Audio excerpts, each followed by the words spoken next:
Hi there, welcome back to my channel. Today we're going to talk about the second chakra, the sacral chakra, or also known as the Svadhisthana chakra.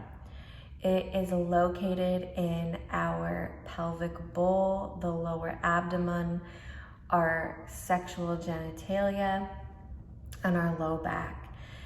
It is represented by the color orange, the element of water, and really ties closely into our sexuality, our emotions, our relationships, our desires, our creativity.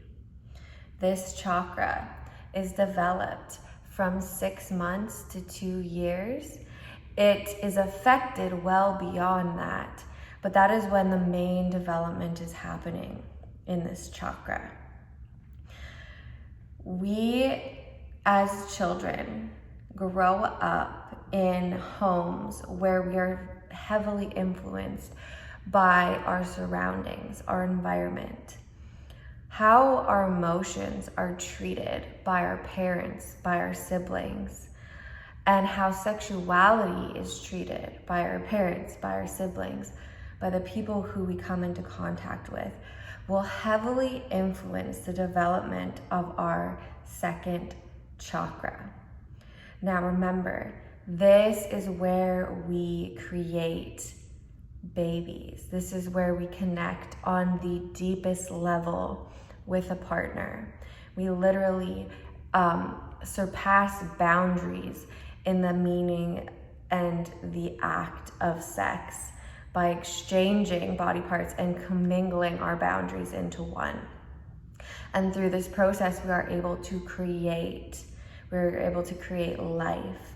It is so profound in the creative process that this is where our desires, not just for other people and for love and for sensation are, but really where our desires for fulfillment, for love, for nourishment, for higher learning, all stems from this chakra.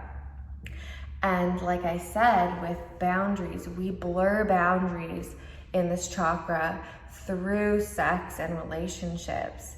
So this also has heavily ties into our boundaries in other areas of our life as well.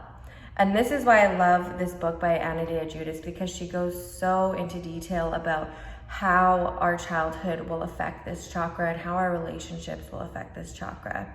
So I'm going to read a little excerpt from her chart here on characteristics of this chakra that are considered excessive and characteristics that are considered deficient.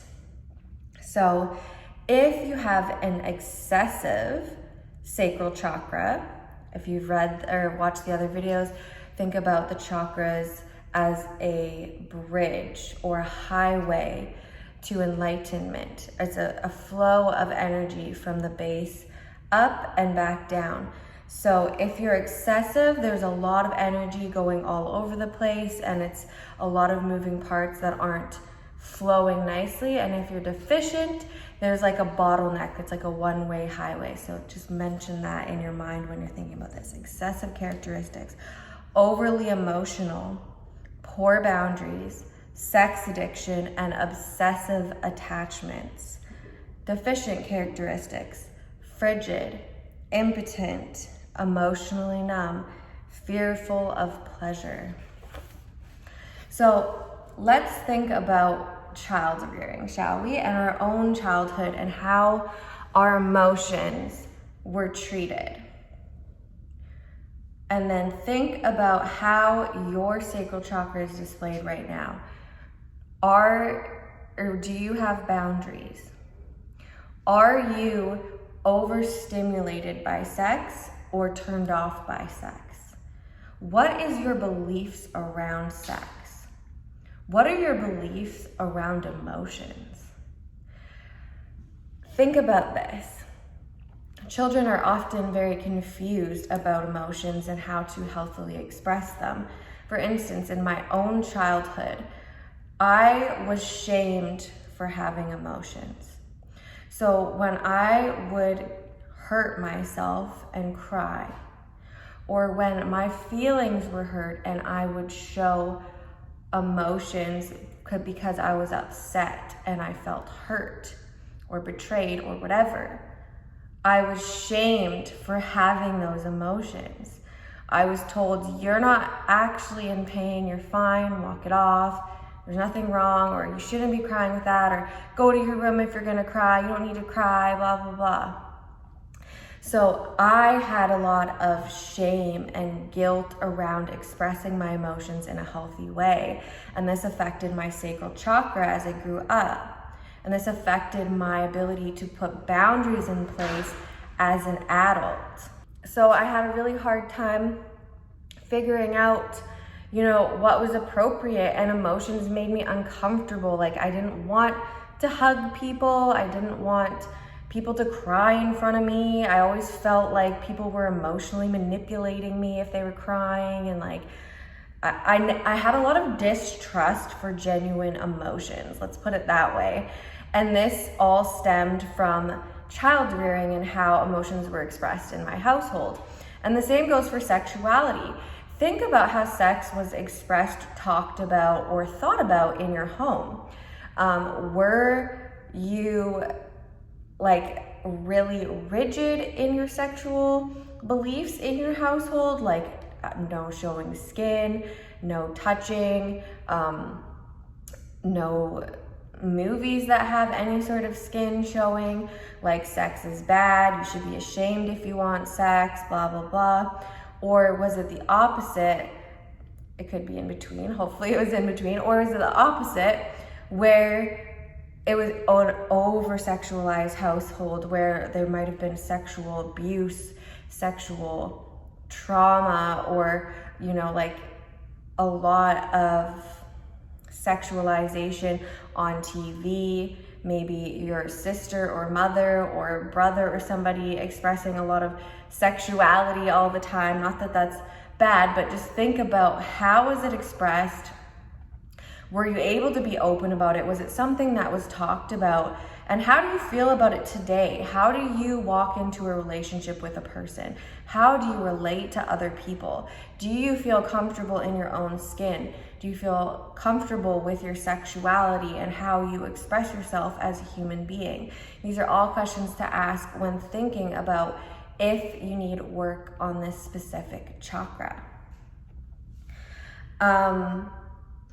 Our emotions and desires are greatly linked here, and our creativity, as I said. So think about guilt and shame. Do you often feel guilted or shamed for wanting, for desiring? It doesn't have to be another person. It doesn't have to be sexual. When we desire something, it comes from our sacral chakra in our hips, and that is telling us something. We have a need that needs to be fulfilled. If you have a constant craving for sex, what deeper need are you trying to fill? Was there a lack of touch as a child, a lack of bonding? Were you shut out? Because it might be some sort of way to try and fill that void. And also just think about, do you feel bad about desiring self-care, about desiring a certain job, about having people over, about saying no? Our desires are indicators of something deeper that we need. And our ability to lay healthy boundaries, to say no when we want to say no, when something doesn't feel right, when something emotionally we don't want in our emotional space, can we say no? And can we say yes? Are you scared to say yes all the time? It can go both ways. If you have lots of walls up, you constantly say no, you fear change. You're scared to want something in case it doesn't work out, so you just don't try anything. That's a very rigid, closed up, fear-based sacral chakra.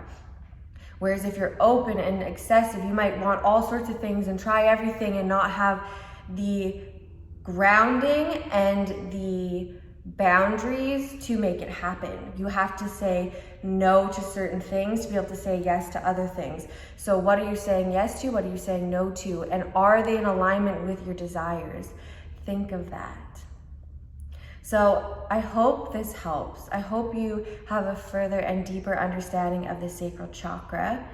I have 2 sacral chakra flows, a vinyasa flow and a restorative yin-based flow. I'll link them in the comments below and in the description below for you if you want to check those out and work on moving the energy around in this chakra. We'll be doing the 3rd chakra next week. And see you then. Make sure to subscribe so that you know when I update you with new content. Bye!